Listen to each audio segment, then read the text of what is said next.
中午正在吃中午饭呢，被这个大爷叫来了，说10万火急。进门的时候发现大爷院子里面有一棵枣树，到了这个季节，这些枣呢都已经成熟了，然后都落下来了，结了2个，哎，吃起来还不错。大爷说进来先干活吧，干完了再吃。进了屋子里面呢，大爷家里面的，哎，这些更好，全部都是大个的，还有一个双胞胎，哎，我还第一次见。这会儿还得先放一放，再吃2个再说。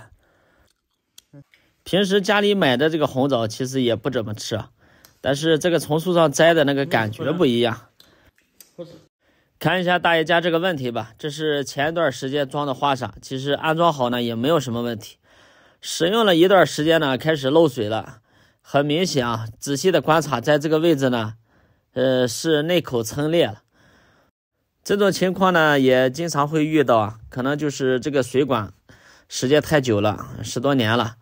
重新安装花洒的时候呢，生料带稍微缠多一点，然后这个4口呢就撑裂了。所以提醒大家，在安装这种旧房子的时候，缠生料带的时候，一定要把握它这个度，不要拧得太狠。经常看我视频的都知道，我这个取湿器啊，这个已经用了好久了。打开热容器的开关，让它加热着。旁边的这个呢没有坏，但是这个装饰盖呢靠不了墙，大爷说能帮忙给处理一下吧。趁加热这点时间呢，我们帮他给处理一下。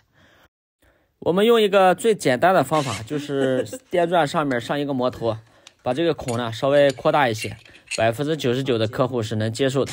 最主要的目的呢，就是让这个装饰盖能靠着墙，就是看起来直观好看就行了。不过这个打磨的过程呢，也是要有经验的啊。如果掐不紧的话，很容易伤手，这个切记啊。看一下扣上去的效果。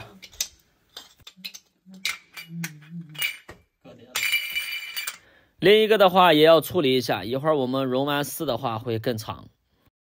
现在温度已经差不多了，我们可以把内丝呢拔出来。大部分这种内丝呢都是铜材质的，是什么原因导致它会裂呢？是材料太薄了吗？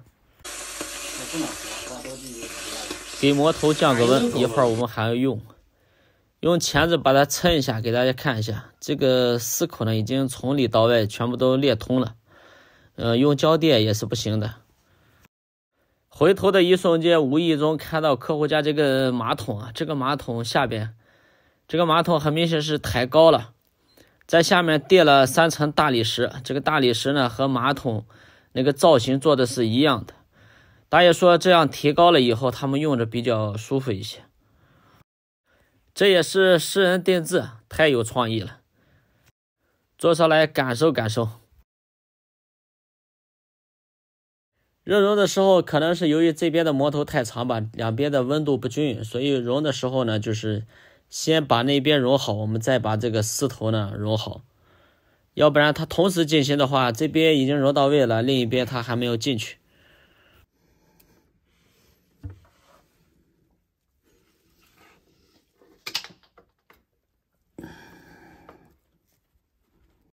每次熔完了以后，一定要留意一下这个缩进的问题啊，要把这里边这个残渣呢全部都取出来。如果不注意的话，像这种装上花洒，你就发现，哎，完全都不出水，几乎都已经堵死了。在它完全没有冷却之前呢，建筑工具把它一次性全部拽出来，里边也不会留什么残渣。装上曲角这边尽量拧到底，但是还明显有一点点长。像这种情况呢，我们也可以通过调节2个曲角重新缠一下，一个拧的深一些，一个拧的浅一些。如果深度还不够的话，我们再利用这种垫片。像左边呢我们垫1个垫片，右边我们再叠加一个，2个垫片。这样的话也可以调整个2毫米左右吧。大爷说这2招绝对是有技术含量的，你这样拍视频发出去，不是培养竞争对手吗？其实不然，在我看来呢，整个安装界的安装师傅水平呢参差不齐，所以大家都贡献出一些力量来，把自己的经验呢分享出来，然后把整体业内的水平呢可以拉高，尽量服务好客户，毕竟大家都是赚的辛苦钱，都不容易。如果人人都留一手的话，就像我们现在的中医没有办法发展，包括我们5000年文化里面的功夫也都在失传。其实真正想学的，你不教，他也想办法能学会；真正不想学的，你天天教他，手把手教，他也学不会。这个枣树我是看上了，临走之前呢，我还得从这儿截几个。下面也有一根竹竿，这肯定是他们打枣用的，我得给他打几个大的下来。